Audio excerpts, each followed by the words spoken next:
My sister uninvited me from Easter so her fiancé would not be embarrassed.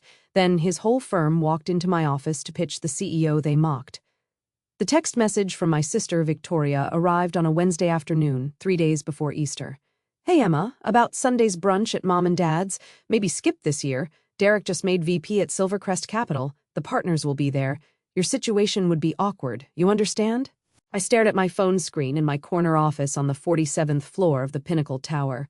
Through the glass walls, I could see my team of 83 employees working across the fintech startup I'd founded 6 years ago, the company that had just closed a $180 million Series C funding round, the company that Forbes had called the most disruptive force in institutional investment technology. My situation. I typed back, "Okay, Victoria." Didn't know what I did. None of them did. When I'd left home at 22 with my computer science degree and $3,000 in savings, my family had written me off as the failure, the one who couldn't handle real pressure, the one who'd chosen some tech thing instead of following Dad into commercial real estate or Victoria into wealth management, like respectable people. If you've ever been dismissed by family who had no idea what you'd actually accomplished, leave a comment. You're not alone in this. For 6 years, I'd let them believe whatever they wanted. When they asked about my job at family gatherings, I'd say software development and change the subject. When Victoria bragged about her analyst position at Morgan Stanley, I'd congratulate her. When Dad talked about his commercial properties, I'd nod politely. I wasn't hiding exactly. I was building.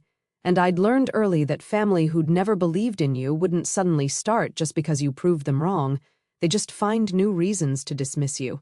My company, Quantum Financial Systems, had revolutionized how institutional investors managed algorithmic trading. Our AI-driven platform processed $4.2 billion in daily transactions across 47 countries. We'd landed contracts with 3 of the top 10 global investment firms, the company's current valuation, $680 million. But to my family, I was still Emma, who does computer stuff. The backstory went deeper than they knew.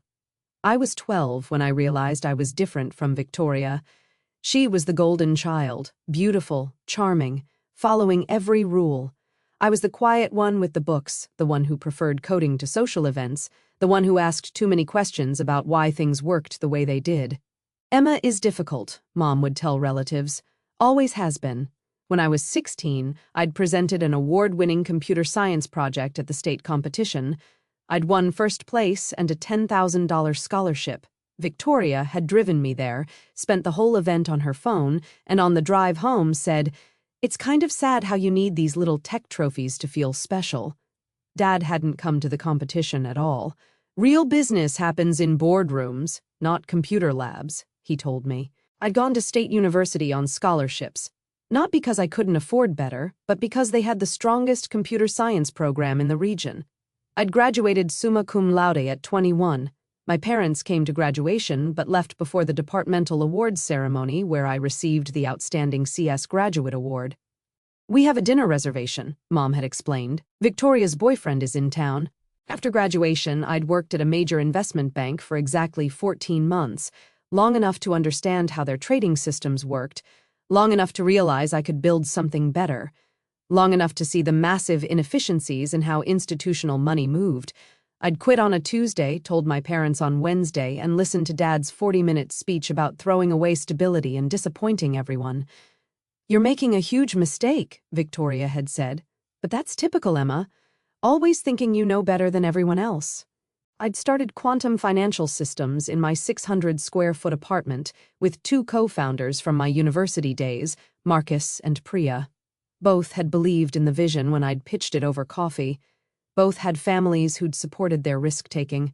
The first year was brutal, 16-hour days, ramen for dinner, maxed credit cards. We'd lived on the edge of financial collapse for 11 months.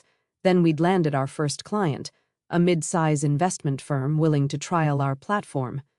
Within 3 months, their algorithmic trading efficiency had improved 34%.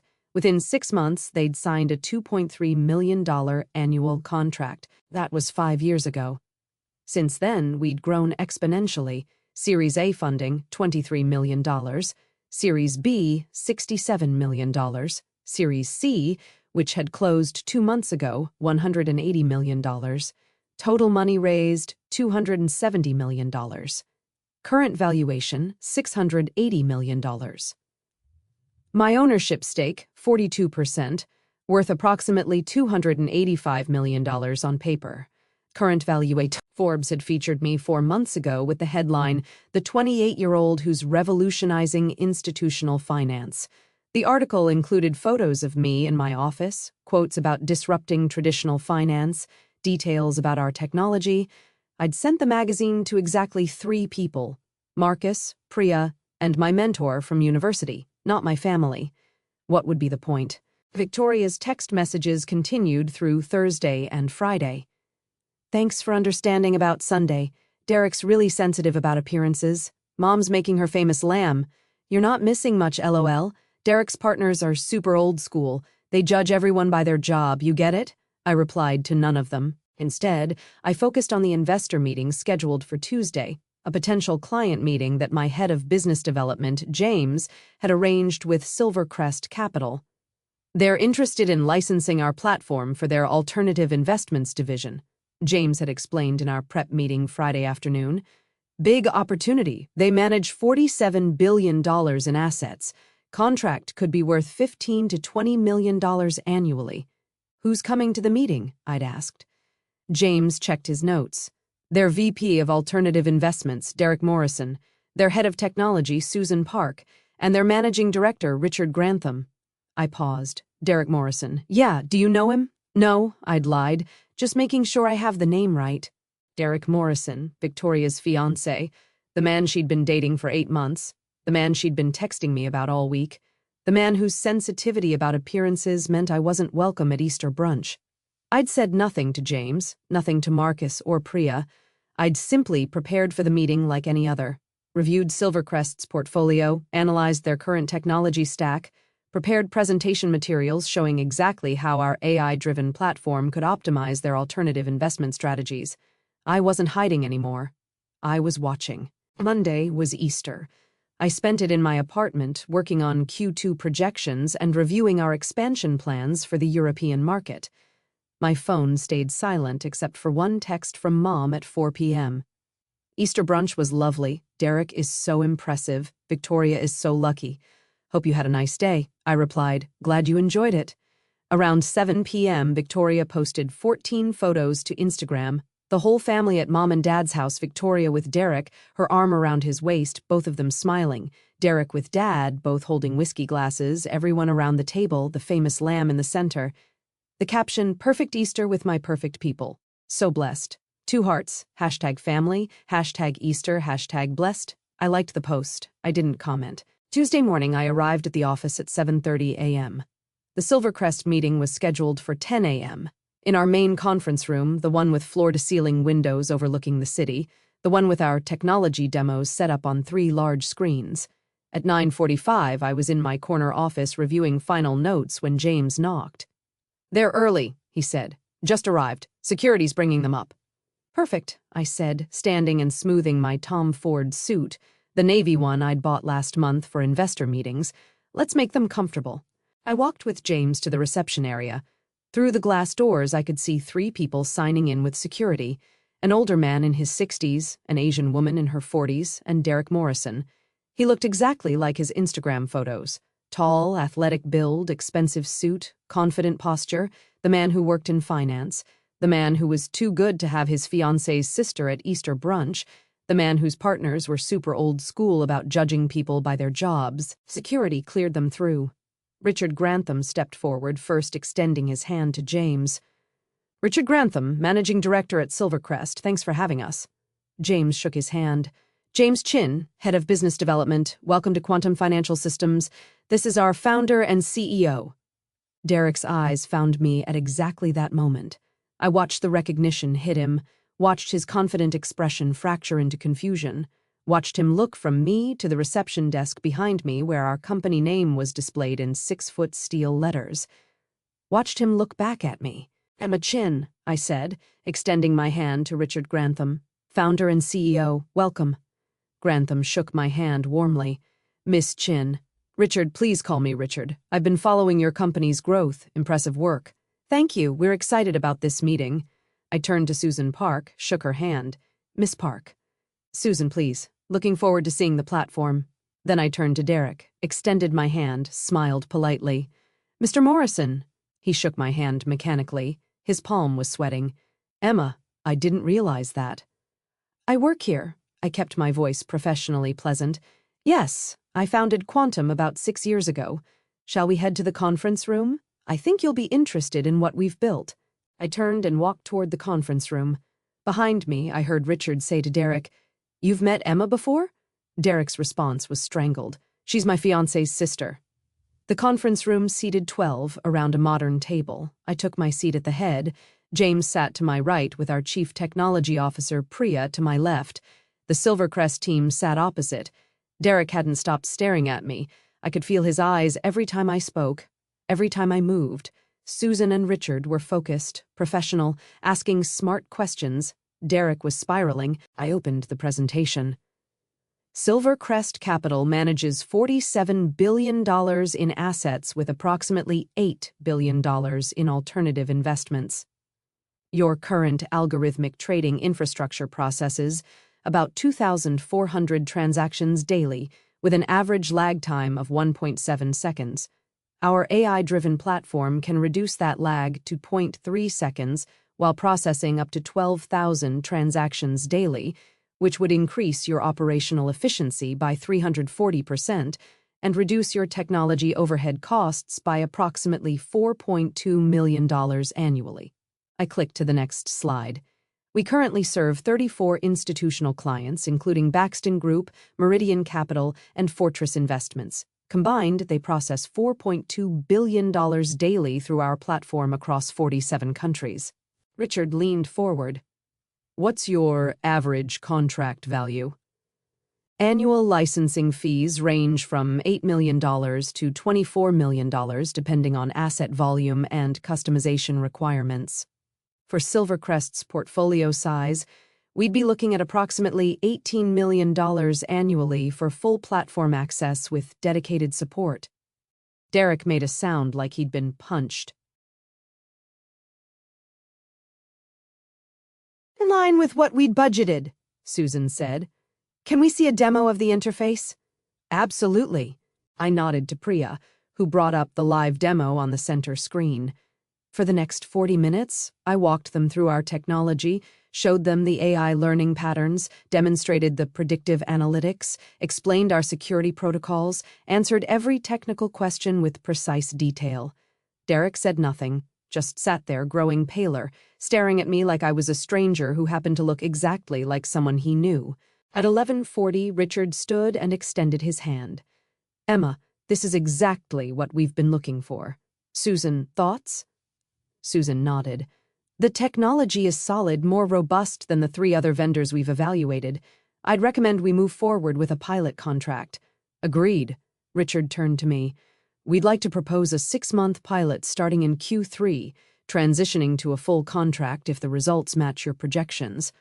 I stood and shook his hand. We can have a formal proposal to you by end of week. Perfect. Richard turned to Derek. Derek, you've been quiet. Any concerns from the alternative investment side? Derek's face was white. No concerns. This is all very impressive. Excellent. Richard checked his watch. We should head out. Derek, Susan, let's debrief in the car. James walked them toward reception.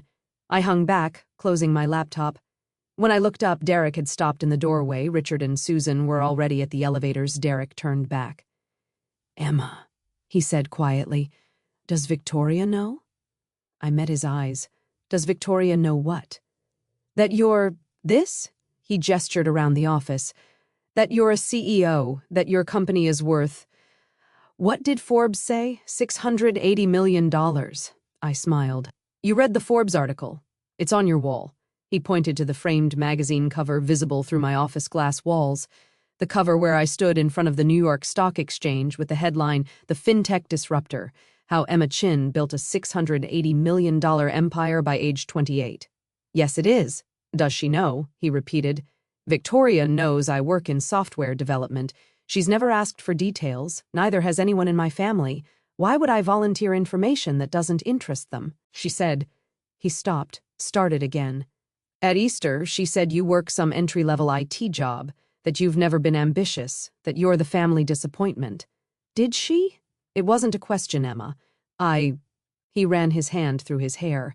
She uninvited you to Easter brunch. She said your job would embarrass me in front of my partners. Yes, she texted me on Wednesday. I picked up my laptop. Your partners are here now. Were you embarrassed? His face went red. No, obviously. Emma, this is huge. This is massive. You're running a company that could be Silvercrest's primary technology vendor. If Richard finds out that Victoria didn't even want you at a family brunch because my job would embarrass you, I finished. Derek, here's what's going to happen. Your team is going to submit a formal RFP by Friday. My team will respond with a comprehensive proposal by the following Wednesday. You'll spend 3 weeks doing due diligence on our technology, our financials, our client references. Then you'll offer us a pilot contract worth approximately $5.8 million for 6 months, transitioning to $18 million annually after successful completion. I walked past him toward my office. At the doorway, I turned back. That's our professional relationship. As for Victoria and Easter brunch, that's between you and her. Though I'd suggest you ask yourself what kind of person judges their siblings' worth by their job title without ever asking what that job actually is. Emma. Enjoy your debrief, Derek. I look forward to receiving Silvercrest's RFP. I walked into my office and closed the door. Drop a comment if you've ever had someone judge you without knowing the full story. The reveal is always sweet. For 3 days, nothing happened. Derek didn't call. Victoria didn't text. The silence was instructive. On Friday at 4:47 p.m., Silvercrest's formal RFP arrived via email to James. I reviewed it with Priya and our legal team. It was comprehensive, professional, exactly what we'd expected. Derek's name was on the distribution list, but not the primary contact. I assigned the response to our business development team and moved on to other priorities. Tuesday morning, my phone rang at 8:15 a.m. Victoria. I answered. Hi, Victoria. Emma. Her voice was tight. We need to talk. Okay. Derek told me about the meeting. Good. Silence. Then why didn't you tell me? Tell you what? That your company. Emma, he said you're worth hundreds of millions of dollars. He said Forbes did a cover story on you. He said you've built some massive tech empire and you've been hiding it from everyone. I haven't been hiding anything. I've been working. There's a difference. You let us think you were nobody. I pulled the phone away from my ear for a moment, took a breath, put it back. Victoria, for 6 years, every time we've had a family gathering, I've told anyone who asked that I work in software development and technology. That's accurate. No one ever asked follow-up questions. No one ever said, tell me about your company, or how's your business going? No one was interested. You should have told us anyway. Why? The question seemed to stall her. Because we're your family. The family that didn't want me at Easter brunch because my job would embarrass your fiancé. Silence. Victoria, you texted me on Wednesday and told me to skip Easter because my situation would be awkward for Derek. On Tuesday, Derek and his managing director sat in my conference room and signed an RFP that could bring $18 million annually to my company. So which version of my situation is actually awkward? That's not fair.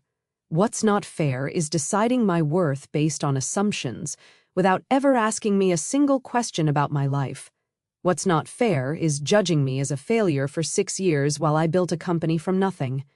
What's not fair is uninviting me from family events because you decided I wasn't successful enough to meet your standards. I didn't mean. Victoria, I need to go. I have a meeting. Emma, wait. Mom and Dad don't know yet. I haven't told them, but Derek said his partners are talking about this and you're worried about how it looks that you treated your CEO sister like she was beneath you. Silence. Here's what I'm going to do, I said. Nothing. I'm not going to make any announcements. I'm not going to show up at the next family gathering and make some dramatic reveal. I'm just going to keep living my life, running my company, and being polite at family events if I'm invited to them. If people ask me what I do, I'll tell them the same thing I've always told them. I work in software development and technology.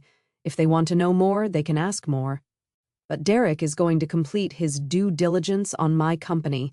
His team is going to recommend moving forward with a pilot contract, and either he'll explain to you why judging people by their job titles is problematic, or he won't.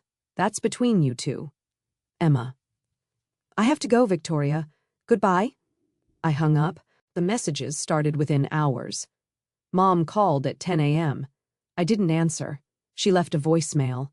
Emma, Victoria told me something absolutely shocking. Call me immediately. This is your mother. Dad called at noon. I didn't answer. His voicemail. Emma, call me back. We need to discuss this situation. Victoria texted at 2 p.m. Mom and Dad are freaking out. Why aren't you answering their calls? I replied, I'm working. Victoria, this is serious. Me, yes. Running a $680 million company is very serious, requires focus. Victoria, don't be like this. I didn't respond. At 4 p.m., Marcus knocked on my office door. Your dad is in reception. I looked up from my laptop. Excuse me? Your dad says he needs to see you. Security doesn't want to turn him away without your approval. I sat back in my chair, considered, then nodded. Send him back. 2 minutes later, Dad walked into my office. He stopped 3 feet inside the door, staring at the space, the floor-to-ceiling windows, the modern furniture, the framed Forbes cover on the wall, the view of the city from 47 floors up. Emma, he said. Hi, Dad. Would you like to sit? He sat heavily in one of my visitor chairs. Victoria told me something impossible. Did she?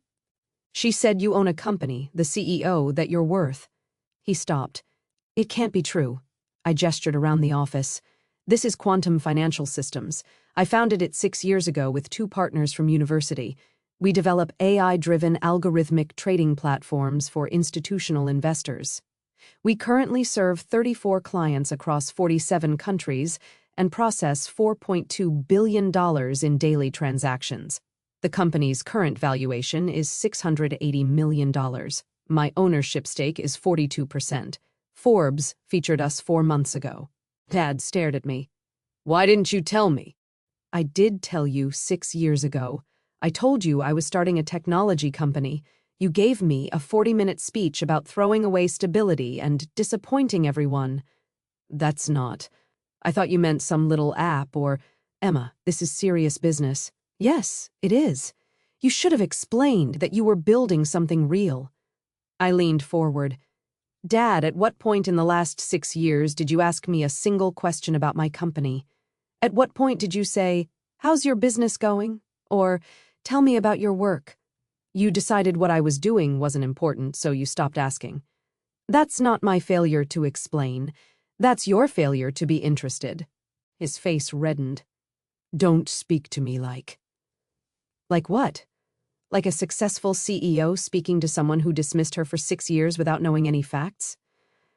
Dad, I've been patient. I've been polite. I've shown up to family events where Victoria brags about her analyst job and you talk about your commercial properties. And I've said nothing about the fact that my company's quarterly revenue exceeds both of your annual incomes combined. I've let you think whatever you wanted to think because, frankly, it was easier than constantly defending myself to people who'd already decided I was a failure. We never said you were a failure. Last Thanksgiving, you introduced me to Uncle Rob as Emma, who does something with computers. When Victoria got promoted to senior analyst, you threw her a dinner party.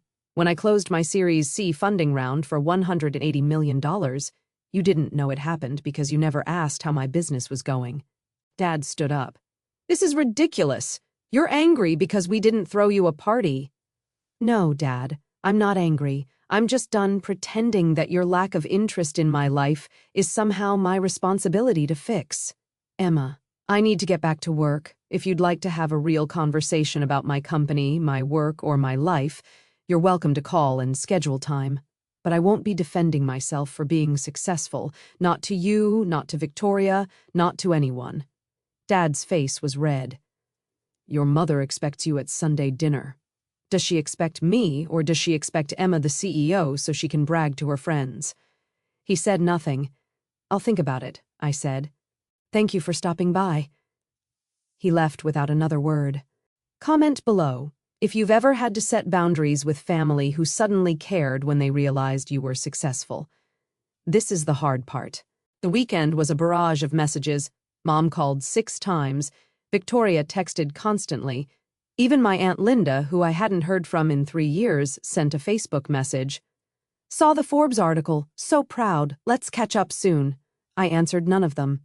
Instead, I spent Saturday at the office with Priya and Marcus, reviewing our Q3 expansion plans.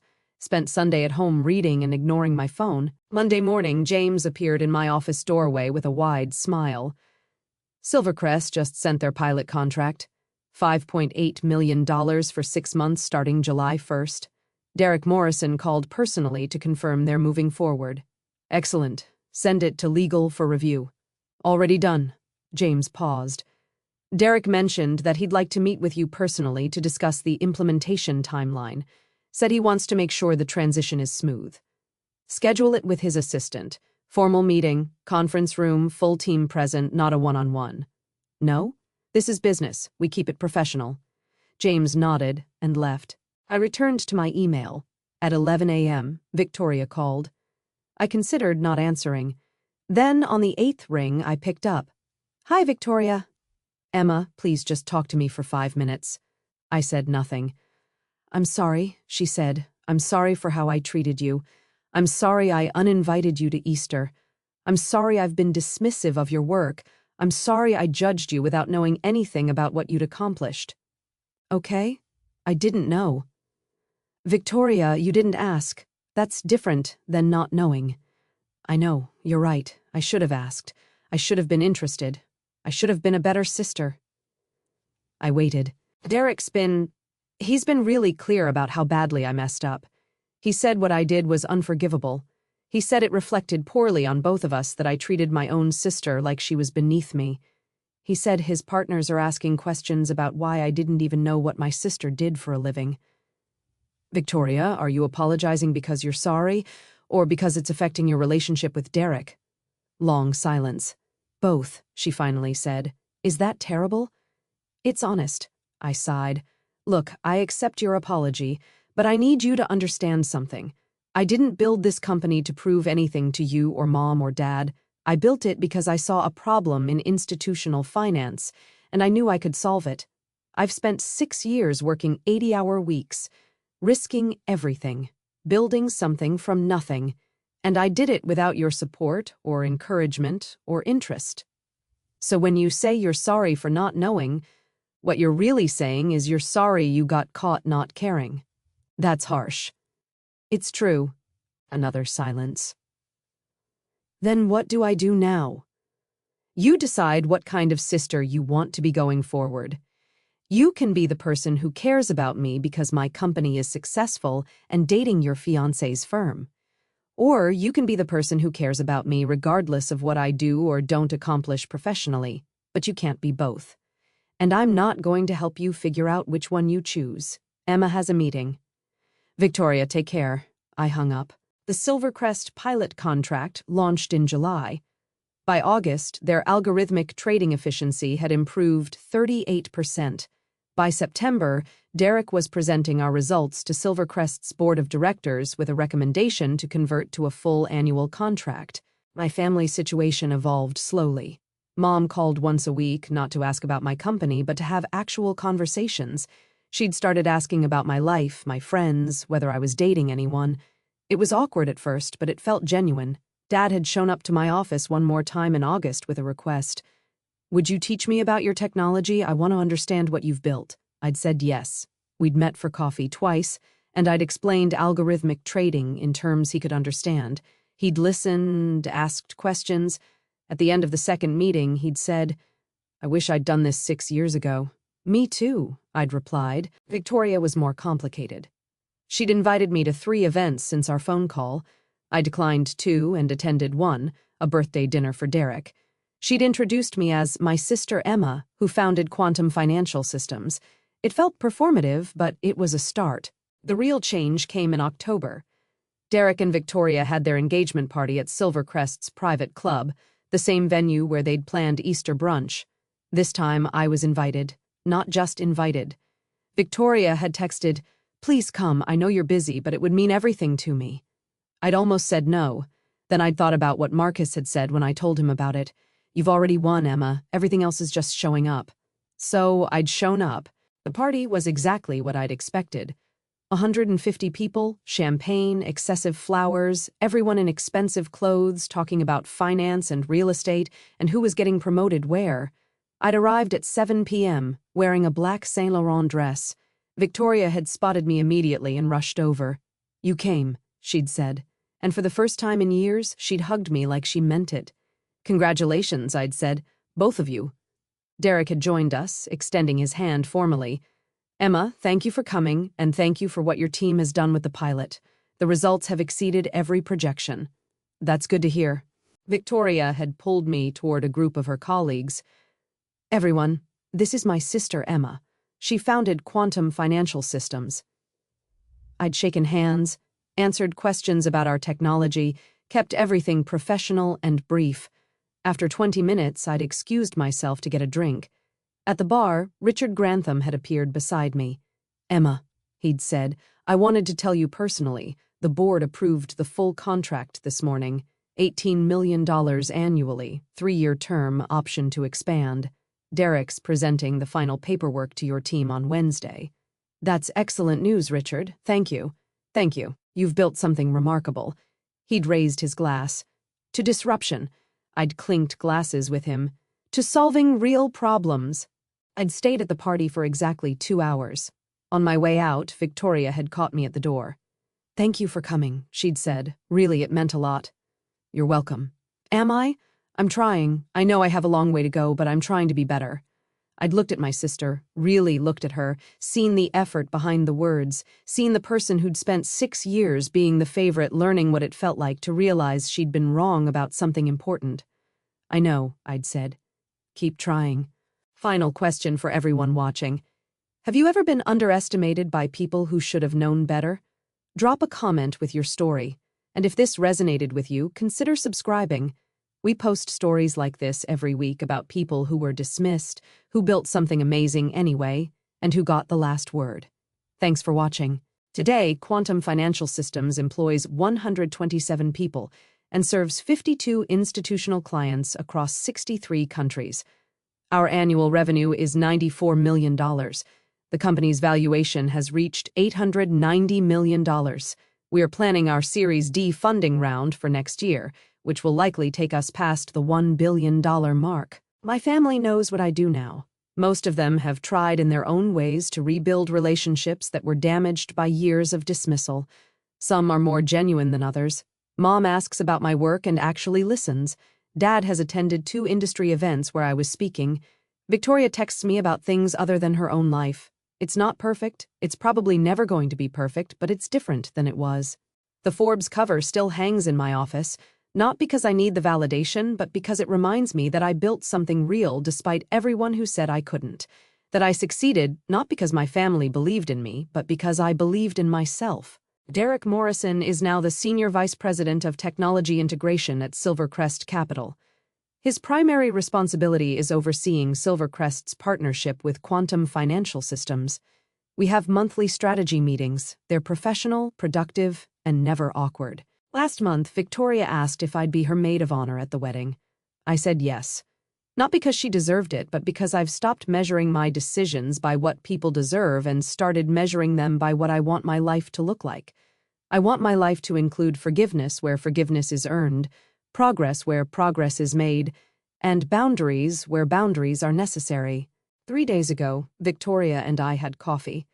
She asked about the Series D funding round, asked intelligent questions, took notes. At the end, she'd said, "I'm proud of you, Emma. I should have said that 6 years ago, but I'm saying it now."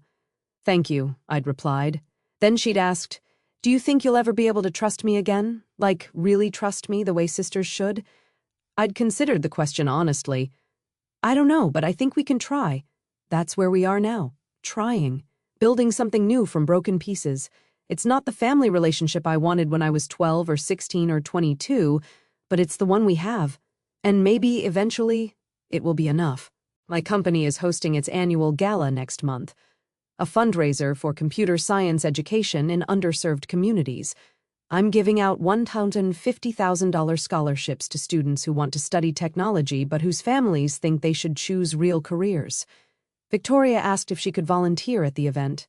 I said yes, because success isn't just about building an $890 million company. It's about deciding who you want to be when you have the power to be anything. It's about choosing forgiveness without forgetting.